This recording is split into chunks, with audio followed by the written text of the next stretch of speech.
that Joe was talking about, from, in your case, the Washington Post to Politico and then to Axios, because I think there are a lot of people who are at their job because they get a check every 2 weeks and they have benefits and it just feels secure.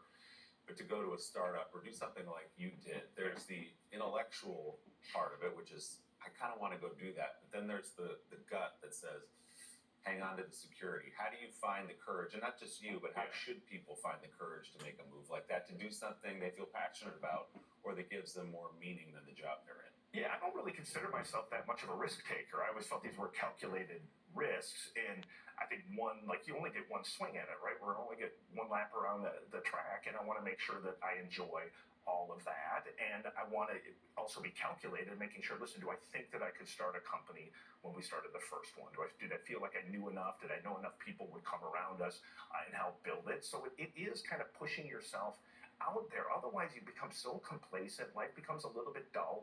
And again, I know there are some people who are in positions who don't have the luxury to do that. So I don't mean to diminish that, but I think too often that is a crutch. I think most people, until you have to take care of your children or maybe take care of ailing parents, you probably have a little more freedom to go test new things if you're not happy. And that's what I always wanted to do. I loved the Washington Post when I left. I really did. It was really hard, but I was so excited by that idea. I loved creating and helping create Politico. And then I've loved creating Axios and loved building upon that. And I think if you can, that's the thing I always tell kids is if you can find something that you would do for free and then get paid for it. Because then you're going to, those 80% of the day that you spend working or getting to work or whining about work, it's good energy, it's positive energy. And I don't mean to be self-helpy about it, but man, we spend a lot of time working. It sure would be nice if we worked with people we like. You can tell that you guys like each other. You guys have been with Joe and Mika now for almost the entirety of that time. What is that? That's friendship, that's loyalty, but you're also feeding off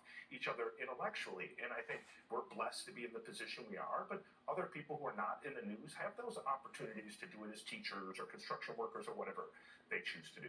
At the risk of sounding sincere with these two guys, we always talk about how do you get up at 3:30, 4 o'clock in the morning? You have to go to people, work with people you like, and do a job that you like. And Joe and Mika and I talk about that all the time too. You have identified things that young people can do relatively easily, it sounds like, within their grasp, if they just put their minds to it, that would help their financial prospects. What are they? Find your focus and your talent. Find your passion is terrible advice. The person telling you to find your passion is already rich. Find something you'd be great at, maybe in the top 10%. And this is key, that has a 90+% employment rate. And the less sexy it is, the more likely your return on your human capital is going to be greater. Two, focus on trying to push back on a flaw in the species. For the majority of our time on this planet, we haven't lived longer than 35 years. So young people can't recognize they're going to be around for 60 or 70 years. I mean, how fast has it gone? Lean into time. Low-cost ETFs, only 11% a year. That sounds awful. Guess what? That means every 20 years, you're increasing your wealth eightfold. Diversification, you don't need to be a hero. Don't try and find a needle in the haystack. I've been around the brightest minds in finance. My summary is no one has any idea. Buy the whole haystack, let it grow slowly, and then let time take over, let diversification take over, and a little bit of stoicism. Recognize that people aren't as impressed with your stuff as you are. Develop a savings muscle. Be the person with a plan. Be the boring person that starts saving early. And you'll wake up, and if you aren't a baller and you don't sell a company, you don't go public, that's okay. You're going to have financial security by the time you're our age. The good news is I know how to get you rich.